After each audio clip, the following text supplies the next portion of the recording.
Muy buenos días a todos, amados hermanos. ¿Puedes bajar un poquito mi micrófono, por favor? Porque cuando me emociono hablo alto y después se va a oír demasiado alto. Gracias a todos por darnos el privilegio de compartir con ustedes. Nos gozamos en el Señor de poder estar en este lugar, como dijo el salmista, ¿verdad? Yo me alegré con los que me decían: a la casa del Señor iremos. Sabemos que el templo de Dios somos nosotros, la iglesia del Dios vivo, pero es un gozo cuando la iglesia se reúne y cuando los santos de Dios nos unimos para adorar juntos a nuestro Señor y poder compartir unos con los otros. Damos gracias por la presencia de todos y cada uno de ustedes, y a las personas que nos visitan, pues estamos honrados con su presencia. Gracias por estar entre nosotros y es un privilegio tenerle aquí, así que damos gracias por usted. La Iglesia Bíblica de Cypress le da la bienvenida. Amados, ustedes saben que la razón por la que estoy en el púlpito en este momento es porque tengo que compartir con ustedes la palabra de Dios. Y les invito a abrir sus Biblias en Romanos capítulo 11. El mensaje de hoy es una continuación de lo que empezamos a ver la semana anterior, la semana pasada. Y el apóstol Pablo está hablando aquí sobre un tema muy importante, y es la condición actual de Israel y la condición futura de Israel. Romanos capítulo 11, y hoy vamos a ver la segunda mitad del verso 26. Vamos a ver nada más que hasta el verso 30. ¿Ok? Romanos 11, 26 al 30. Abre ahí tu Biblia, por favor.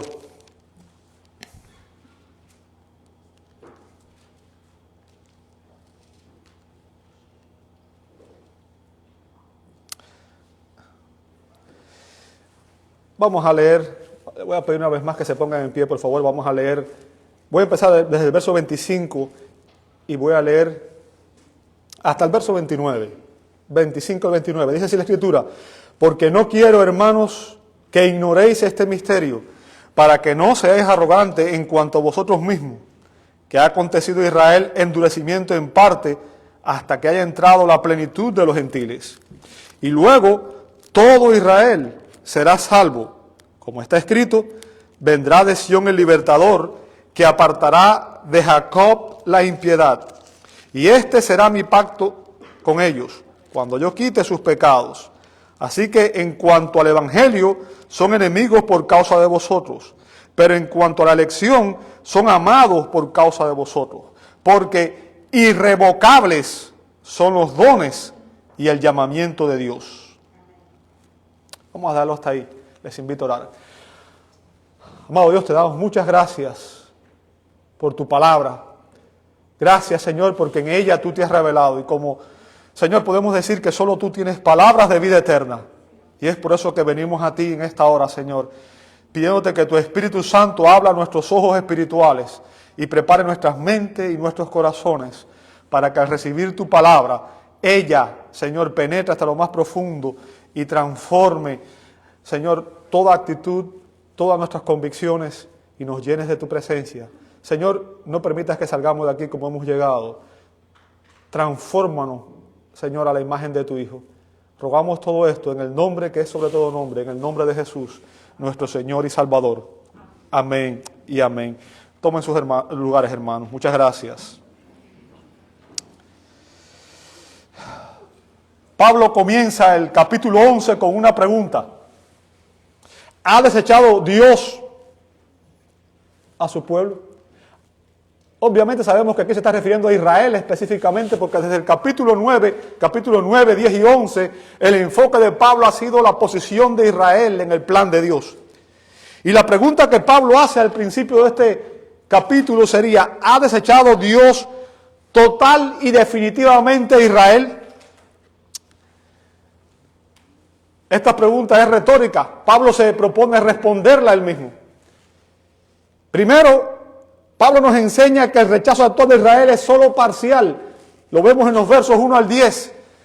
¿Por qué? Porque Pablo dice: ¿sabes qué? Yo soy judío. Y obviamente usted y yo sabemos que la iglesia, en el inicio, la mayoría de los creyentes, todos los creyentes del primer tiempo eran judíos. Eran judíos.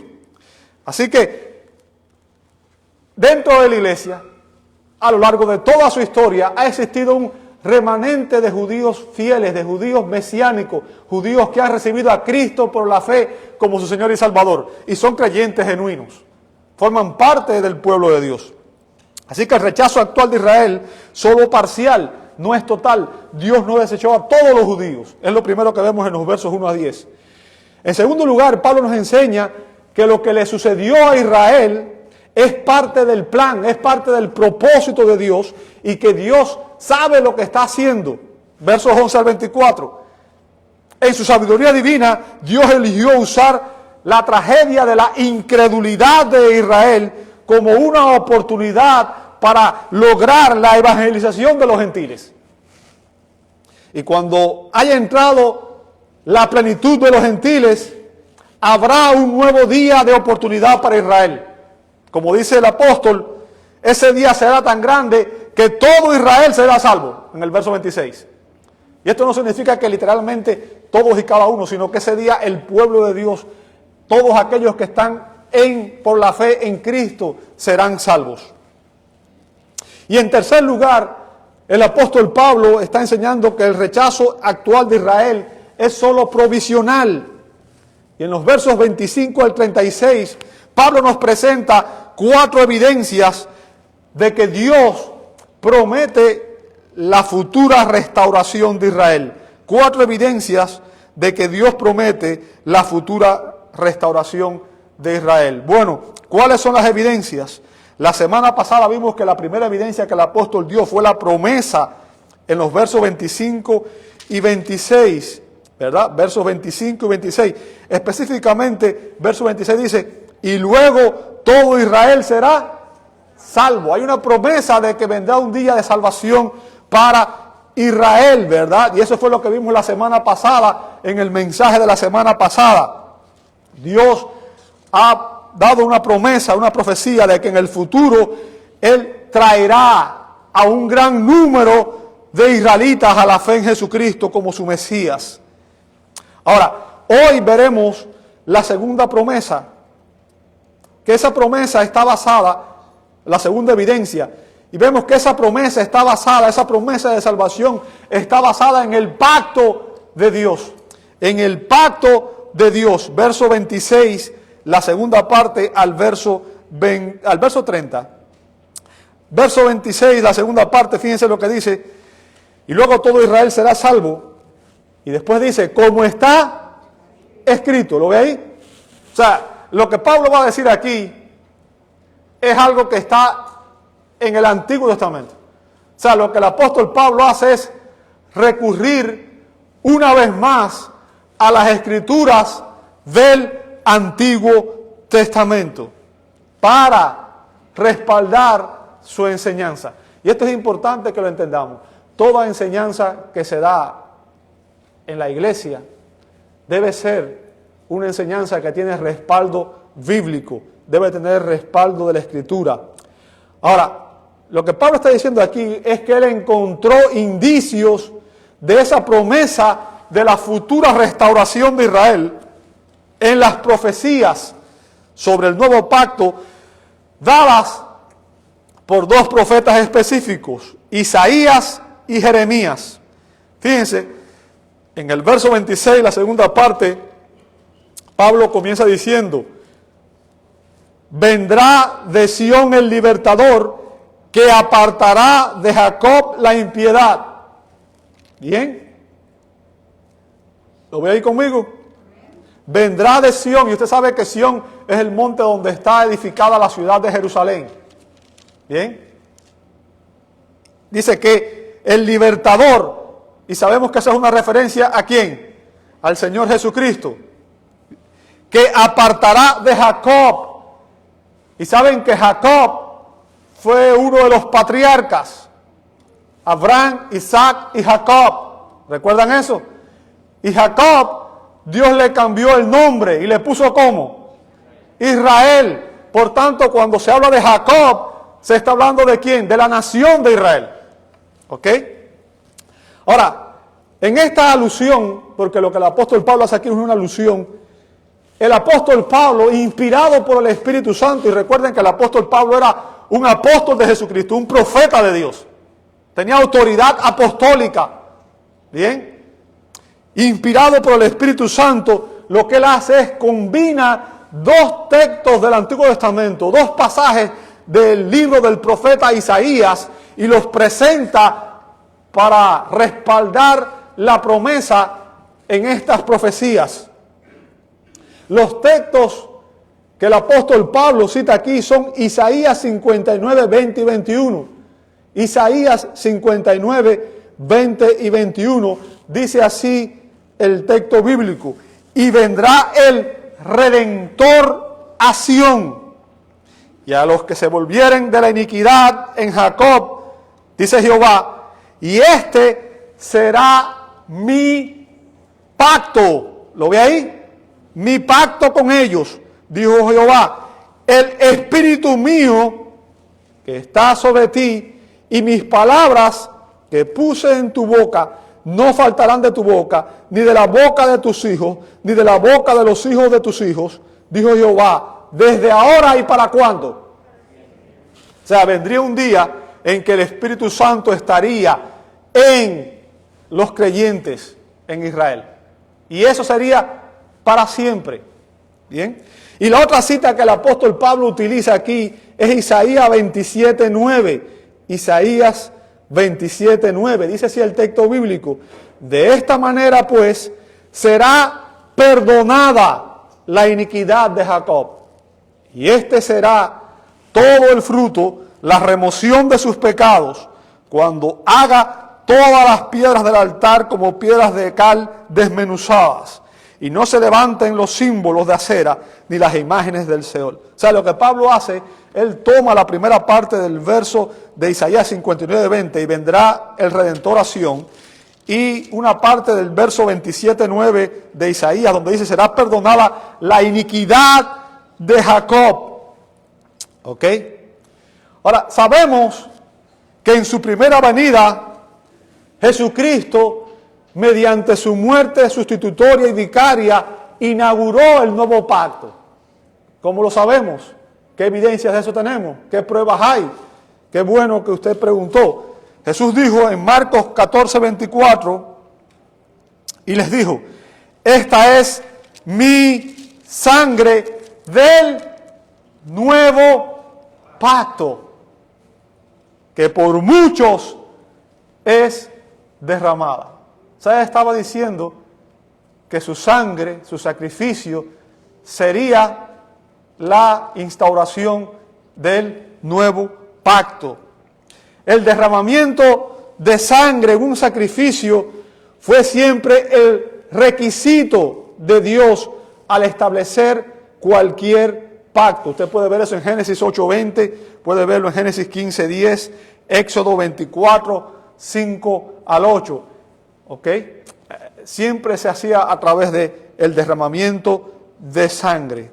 Y aquí, la sangre de Cristo necesitaba ser derramada para la remisión, para el perdón de los pecados. Es por eso que la salvación es solamente en Cristo. Y fuera de Cristo no hay salvación. ¿Por qué? Porque Cristo en la cruz del Calvario fue el sacrificio perfecto. Como dijo Juan el Bautista, Cristo es el Cordero de Dios que quita el pecado del mundo. O sea, a través de su sacrificio, en su muerte, Dios cargó toda la culpa de nuestros pecados en Cristo, como dijo Isaías. Todos nosotros nos descarriamos como ovejas, cada cual se apartó por su camino, mas Jehová cargó en él el pecado de todos nosotros. ¿Qué significa? Cristo, siendo el Dios hombre, su sacrificio en la cruz fue infinito, fue perfecto, y Dios en Cristo satisfizo su ira santa. Y cuando Él murió, Él estaba pagando el precio por nuestros pecados. Y su resurrección demuestra que Dios se complació con aquel sacrificio y que realmente aceptó su ofrenda en favor nuestro. Y la idea detrás de esto, amado hermano, es que cuando usted y yo vayamos a la presencia de Dios y se nos pregunte por qué razón tú tienes entrada al reino de los cielos, no va a ser por nada que usted y yo hagamos hecho. La única razón por la cual usted y yo tenemos entrada al reino de los cielos es porque Cristo es nuestro Señor y nuestro Salvador. Él es nuestra justicia. Al recibir a Cristo por la fe, es como si usted hubiera cambiado toda su vida y lo hubiera puesto sobre Cristo y usted estuviera viviendo hoy la vida de Cristo. Es la justicia de Cristo sobre nosotros. Es por eso que a todos los que reciben a Cristo por la fe como Salvador y Señor, sus pecados son perdonados, los pecados pasados, presentes y por venir. Bien. Y somos reconciliados con Dios. Como dice Juan 1:12, a todos los que le recibieron, a los que creen en su nombre, Dios les da el privilegio de ser hechos, ¿qué cosa? Hijos de Dios. A todos los que estamos en Cristo. Yo quiero que usted entienda, porque es en Cristo que hemos recibido toda bendición espiritual. Es en Cristo. Ahora, el punto que usted quiero que usted entienda aquí detrás de esto, es que Israel, cuando Pablo está hablando de Israel aquí, no se refiere a los judíos individuales. ¿Por qué? Porque los judíos individuales que hoy han recibido a Cristo forman parte de la iglesia y están salvos. ¿Entiende eso? Cuando Pablo está hablando de Israel aquí, se está hablando a Israel como nación, como la nación del pacto, aquel pueblo que él escogió para que a través de ellos su nombre fuera proclamado a las naciones. ¿Bien? Ahora recordemos qué fue lo que hizo Israel cuando vino Cristo. Israel como nación, la mayor parte de los judíos rechazaron a Jesús, el Mesías, y han tratado de establecer su propia justicia. Eso fue lo que nos enseñó Pablo en Romanos 9, 31 al 32. O sea, ellos piensan que pueden hacer algo para ganar el favor de Dios. ¿Qué es lo que pensamos muchas veces nosotros? Yo tengo que esforzarme más para ganar el favor de Dios. Yo tengo que ser más bueno. Yo tengo que ser mejor. Yo quiero que te entiendas. No hay nada que tú y yo podamos hacer para ganar el favor de Dios. Lo único que tenemos que hacer es recibir a Cristo por la fe. Y cuando una persona recibe a Cristo, entonces su vida es transformada. Pero entonces tú vas a hacer buenas obras, pero tus buenas obras van a ser el fruto de tu salvación y no la razón por la que eres salvo. ¿Entiendes la diferencia? No estamos diciendo que no hay que hacer buenas obras. Santiago deja claro eso cuando dice que la fe sin obras es. Y Efesios dice que fuimos salvos para que hiciéramos buenas obras, las cuales Dios preparó de antemano para que anduviéramos en ellas. Lo que estamos diciendo es que el fruto de nuestra salvación son las buenas obras y no la razón de nuestra salvación. ¿Ok?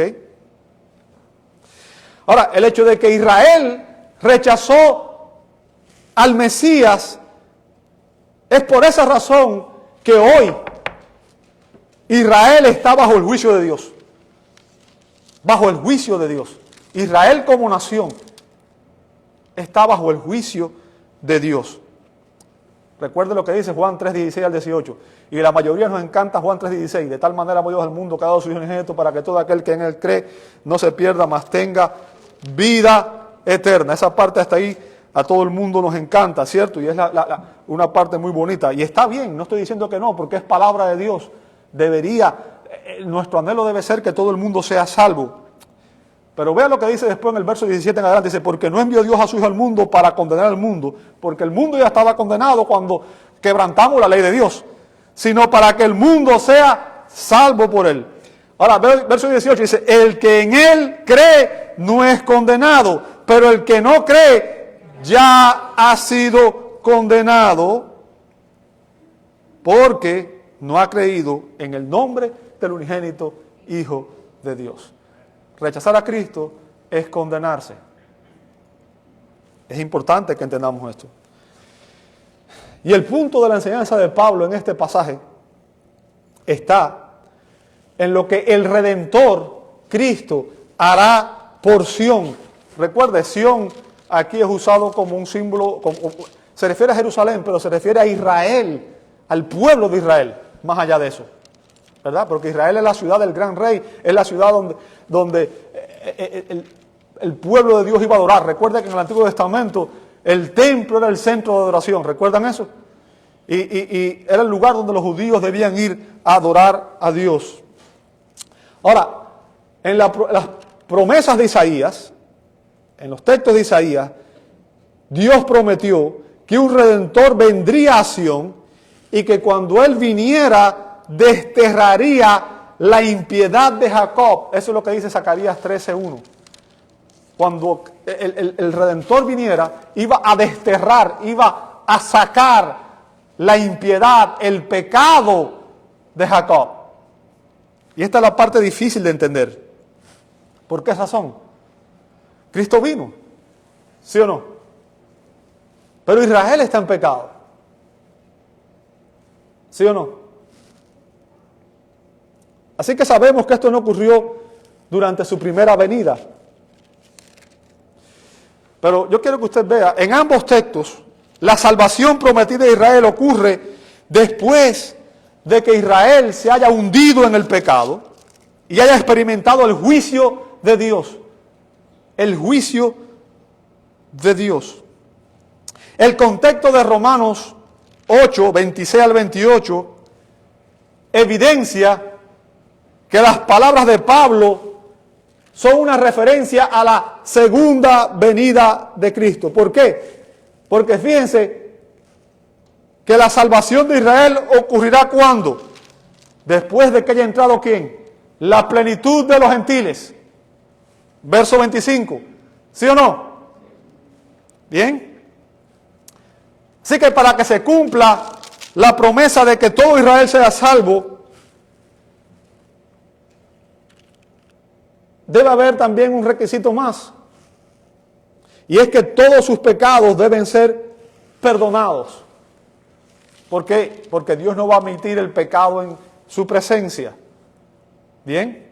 Así que hay un tiempo y hay una manera. Y la salvación de Dios a lo largo de toda la historia de la redención ha sido siempre igual. Dios ha salvado a los pecadores siempre por su gracia, mediante la fe y en Cristo. En el Antiguo Testamento la promesa era en el Cristo que vendría. Para nosotros hoy la promesa es en el Cristo que ya vino. Pero la salvación siempre ha sido así. ¿Ok? Para que se cumpla la promesa de que todo Israel sea salvo, sus pecados deben ser perdonados. Y eso solo es posible cuando un pecador se arrepiente de sus pecados y recibe a Cristo por la fe, porque es en Cristo que somos perdonados. ¿Recuerda eso? Sin Cristo no hay perdón de pecado. Y eso es precisamente lo que Dios promete hacer en este pasaje. Como afirma el doctor David Martin Lloyd Jones, es el Dios que endureció el corazón de estos judíos incrédulos. Está hablando de, y la cita está un poco, la usé para dejar claro la idea. Es un endurecimiento judicial. Recuerden que Cristo vino predicándole a Israel, ¿recuerdan eso? Y los judíos, oyendo la predicación de Jesús, rechazaron el mensaje. Y llegó un momento en que Jesús no les hablaba directamente, sino que les predicaba por parábolas. Y recuerden que las parábolas Jesús dijo que no eran para hacer más sencillo el significado, sino que era un acto judicial, porque debido al rechazo que había a su ministerio, a su mensaje de salvación, Dios en su misericordia, para no incrementar el castigo, el juicio sobre aquella gente, estaba hablando de esa manera para que ellos no fueran más culpables, porque mientras más luz se te da y mientras más expuesto estás a la verdad, más responsable eres de responder a esa verdad. Así que es un endurecimiento judicial, una ceguera judicial. Es la acción de Dios. Y lo que el apóstol está diciendo aquí es esto: que el mismo Dios que los está endureciendo ahora, los ablandará. Él es quien los apartará de la iniquidad, apartará de Jacob la impiedad. O sea, lo que se está diciendo aquí, amado hermano, es que esto que está pasando es parte del plan, el propósito eterno de Dios, el decreto eterno de Dios. Está basado en un pacto, el nuevo pacto que es un pacto incondicional. ¿Sabe lo que significa que un pacto incondicional? Es cuando el pacto no tiene condiciones. No sé cuántos de ustedes han leído en Génesis 15 cuando Dios hizo el pacto con Abraham. ¿Recuerdan eso? Que Dios le pidió que trajera unos animales y los picara a la mitad. ¿Recuerdan esa parte? Y la costumbre era que cuando se hacía un pacto, los animales se cortaban al medio y las dos partes debían pasar por el medio de los animales, ratificando el pacto. De esa manera las dos partes se comprometían a morir si no se cumplió el pacto. Pero si usted recuerda ese pasaje, se dice que Dios hizo que Abraham cayera en un sueño profundo, pero que aún ahí Dios le reveló y Abraham vio cómo una columna de fuego estaba pasando por el medio de aquellos animales. Y eso representaba a Dios pasando por allí. Y lo que está diciendo allí es que ese pacto fue ratificado solo por Dios, dependía solo de la fidelidad de Dios, de la justicia de Dios, de la misericordia de Dios, y que no importa lo que Abraham hiciera, el pacto se iba a cumplir. Y lo que estamos viendo aquí es lo mismo. El pacto, el nuevo pacto es incondicional. No dependerá de que Israel decida por sí mismo regresar al Señor. La obra de conversión de Israel será una obra divina, como ha sido una obra divina el hecho de que tú estés aquí. Es Dios quien vence la dureza del corazón humano. Y usted dirá, demuéstrame eso con la Escritura. Qué bueno. Escuche lo que dijo Ezequiel sobre la futura restauración de Israel. Ezequiel 36, 26 al 28 dice: os daré corazón nuevo y pondré espíritu nuevo dentro de vosotros y quitaré de vuestra carne el corazón de piedra. Note, ¿quién está hablando aquí? Es Dios. Y todos los verbos, ¿quién es responsable de la acción aquí? Es Dios.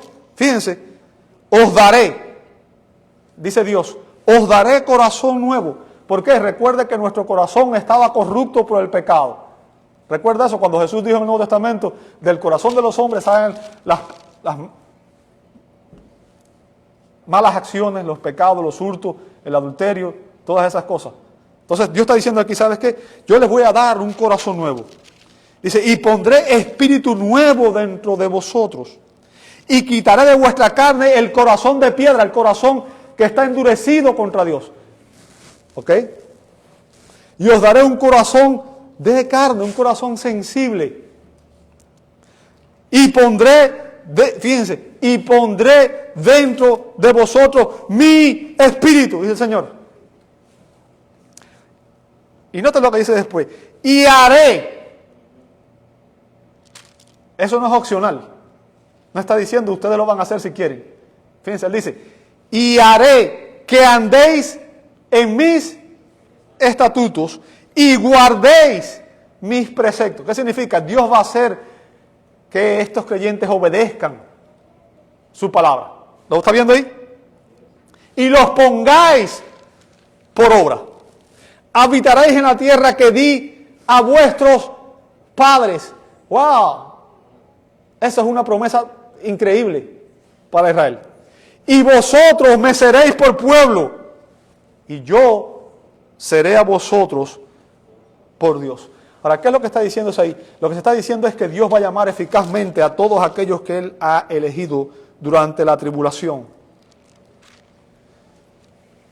Y todos ellos se arrepentirán de sus pecados y recibirán a Cristo por la fe. Y que el efecto de la segunda venida de Jesús será la eliminación de la impiedad de Jacob. Es decir, Dios va a eliminar el pecado. Y recuerden que en su segunda venida Cristo no vendrá como un siervo sufriente. ¿Recuerdan eso? La Biblia nos enseña que en el clima de la batalla de Armagedón, eso está en el libro de Apocalipsis, cuando los pueblos del mundo vayan contra Israel, el Señor regresará a la tierra para juzgar a las naciones y para instaurar su reino, eliminando a todos sus enemigos. Usted puede ver eso Ezequiel 20, 34 al 38, Zacarías 14, 1 al 11, Mateo 24, 31 y en Apocalipsis 19, 11 al 21. Ese día Cristo vendrá y el juicio será terrible y todos aquellos que están en su contra serán destruidos.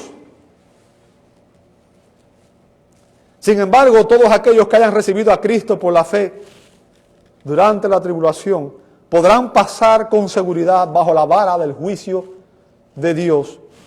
Y entonces Israel será una nación de creyentes que estará lista para el reino del Mesías, como vemos en Apocalipsis capítulo 20, versos 1 al 6. Esta promesa a la nación es irrevocable, es inalterable. Y la base para la seguridad de Pablo de la futura salvación de Israel, debido a que el nuevo pacto de Dios con Israel es un pacto, dice Isaías 55:3, es un pacto eterno. Eterno, no se puede cortar, no se puede invalidar. Ahora, hemos visto la profecía de Isaías, pero quiero aclarar un poco más esto y lo vamos a ver mediante la profecía de Jeremías en el verso 27. Dice, y este será mi pacto con ellos cuando yo quite sus pecados. Recuerde, aquí se está hablando de Israel como nación. Una vez más hago énfasis en eso. ¿Bien? Y un pacto es la forma principal en que en la Biblia se describe la relación que existe entre Dios y su pueblo. Los teólogos reformados enseñan lo que se conoce como la teología del pacto o teología del reemplazo. Según su enseñanza, los judíos solían ser el pueblo elegido de Dios, el pueblo elegido por Dios, pero cuando ellos rechazaron a Jesús, dicen los teólogos del reemplazo, Dios lo rechazó definitivamente y eligió un nuevo pueblo, la iglesia, para reemplazarlos. De modo que ahora, según la teología del pacto, la iglesia recibe todas las bendiciones, todas las promesas que Dios le dio a Israel, mientras que los judíos solo reciben maldiciones. Ahora, imagínese usted,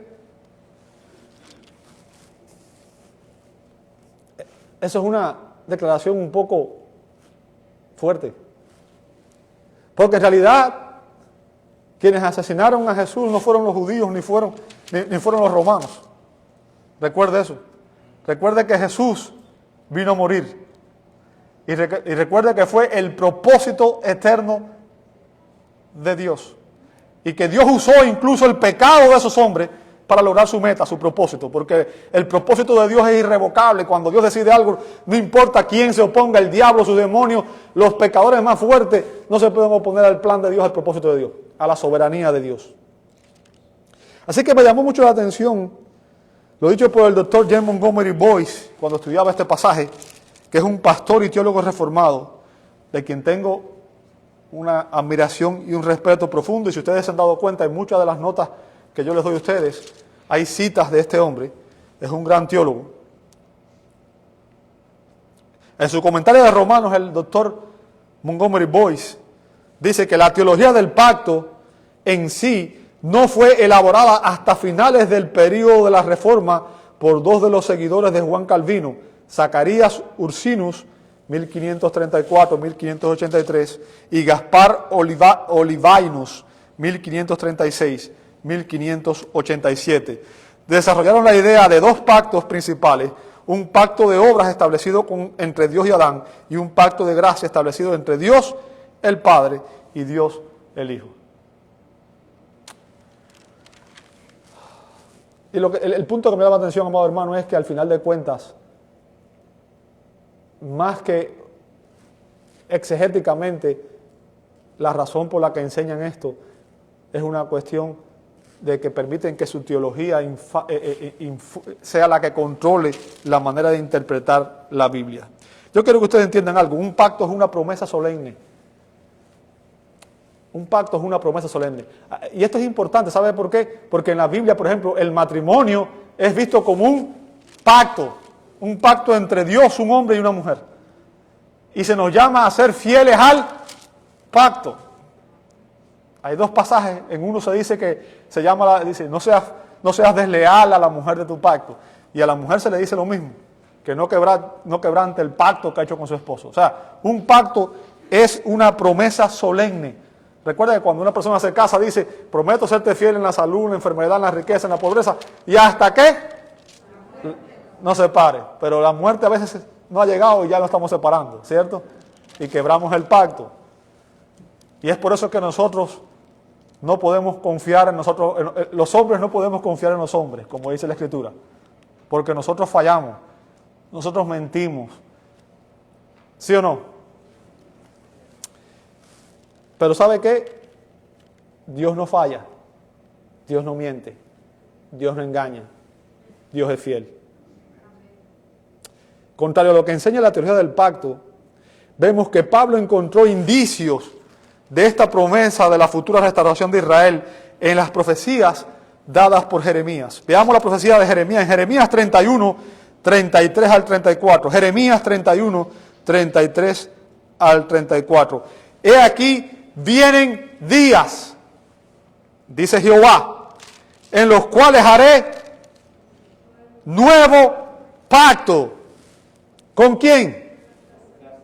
Fíjense que el pacto fue hecho ¿con quién? Con la casa de Israel y con la casa de Judá. Recuerda que aquí se está hablando de un tiempo en que el reino estaba dividido. Y al hablar de Israel y Judá se está hablando del pueblo de Israel en pleno. Verso 32, note lo que dice ahí. No como el pacto que hice con sus padres el día que tomé su mano para sacarlos de la tierra de Egipto. ¿A qué pacto se refiere ahí? Al pacto con Moisés, a la ley. ¿Recuerda eso? Cuando Dios sacó a Israel de Egipto, fueron a Sinaí y Dios le dio las leyes. Porque ellos invalidaron mi pacto, aunque fui yo, dice el Señor, un marido para ellos. ¿Ve ahí? Fui yo un marido para ellos. O sea, lo que está diciendo ahí es, yo fui fiel a mi pacto, pero ellos fueron desleales.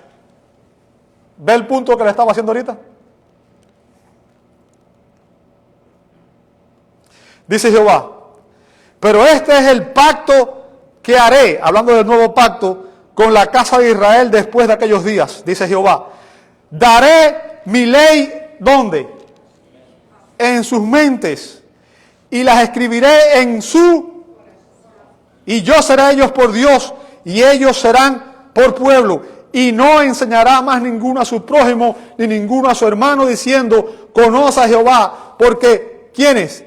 Todos me conocerán, desde el más pequeño de ellos hasta el más grande, dice Jehová, porque perdonaré la maldad de ellos. Y note lo que dice después, qué precioso. Y no me acordaré más de sus... ¡Wow! ¡Wow! En contraste con el pacto dado a Moisés, con Moisés, bajo el cual Israel fracasó. ¿Por qué? Porque ese pacto era temporal y condicional, dependía de la obediencia de la nación a las leyes divinas. Y usted y yo sabemos que nadie puede obedecer la ley de Dios perfectamente, ¿cierto? Nadie puede obedecer la ley de Dios perfectamente. Ahora, Dios prometió que Él haría un nuevo pacto. Un pacto eterno, dice en Jeremías 32, 38 al 40. Y ese pacto sería incondicional, en el cual todos los participantes conocerían la bendición de la salvación. O sea, todos los que forman parte del nuevo pacto son personas que son salvas. ¿Entendió eso?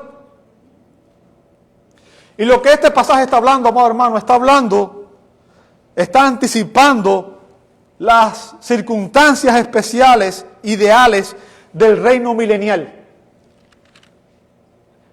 el reino milenial, cuando Cristo venga a reinar literalmente, como dice Apocalipsis 20, sobre la tierra por 1000 años, desde Jerusalén. Jeremías describió un nuevo pacto, fíjense lo que dice ahí el texto bíblico que leímos, en el que la ley de Dios estaría en el corazón de su pueblo y controlando sus vidas desde dentro. En contraste con el antiguo pacto, en que la ley estaba escrita en piedras y legislando desde fuera. Jeremías 31, 33 al 34. O sea, lo que Pablo está diciendo aquí, amado hermano, es que más allá del periodo actual de incredulidad de Israel, llegará un día en que Israel como nación será restaurada a la comunión con Dios. Y ese día, dice, cuando ocurra esto, no habrá necesidad ni siquiera de evangelizar a nadie, porque dice que todo el mundo va a conocer al Señor. Porque el Señor va a estar reinando literalmente. El Señor será universalmente conocido. Ahora, Pablo dice en el verso 28, así que en cuanto al Evangelio, son enemigos por causa de vosotros. O sea, ¿qué está diciendo ahí? Debido a que los israelitas rechazaron a Jesús, el Mesías, la nación de Israel se convirtió temporalmente en enemiga de Dios. ¿Para qué? Para que la salvación pudiera llegar hasta los gentiles, pudiera llegar hasta nosotros, como dice Romanos 11, 7 al 12. Pero esta situación es solo temporal. Y desde el punto de vista del Evangelio, ellos hoy están bajo juicio, pero Dios ha prometido que eso será diferente. Dice, por causa de vosotros, pero en cuanto a la elección, fíjense, y está hablando de la elección de Israel como nación, no de la elección de los judíos individuales. ¿Entiende el punto? Son amados por causa de los padres. O sea, desde el punto de vista de la elección soberana de Dios, todavía Israel es amada a los ojos de Dios. ¿Por qué razón? Por los pactos que él hizo con los patriarcas. Los pactos que él hizo con Abraham, Isaac y Jacob. Dios no puede ser infiel a sus promesas. Dios no puede quebrar sus pactos. Dios no ama a Israel por ninguna bondad o mérito innato en ellos, sino por la promesa que Dios hizo a sus padres. Dios prometió, yo seré tu Dios y el Dios de tu descendencia después de ti. Le dijo a Abraham, le dijo a Isaac, le dijo a Jacob. Vemos eso en Génesis 17:7, Génesis 26:23, Génesis 26:24, Génesis 28:12 al 15. Yo seré tu Dios y el Dios de tus descendientes después de ti. Y eso es una promesa de Dios. Así que la eterna elección de Dios garantiza que su enemistad, la enemistad de Israel con Dios, no es permanente. Y ahora Pablo da aquí el remate cuando dice en el verso 29, note lo que dice, porque revocables. Ah, qué bien, qué bueno que saben leer.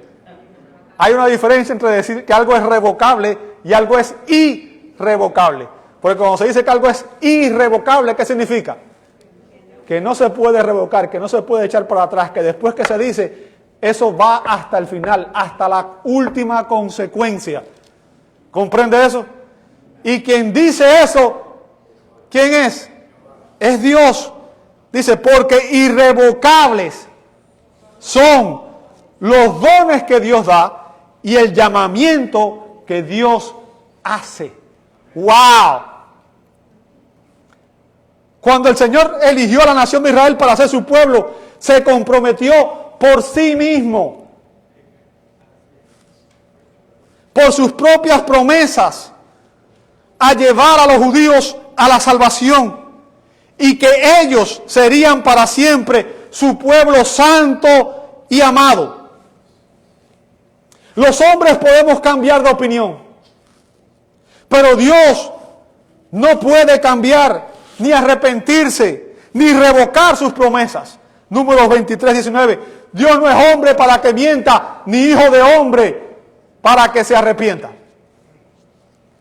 Dios no ha alterado sus planes, ni ha violado sus principios, no ha violado sus leyes, no ha manchado su carácter, no ha ignorado a los gentiles, ni ha desechado definitivamente a su pueblo escogido, Israel.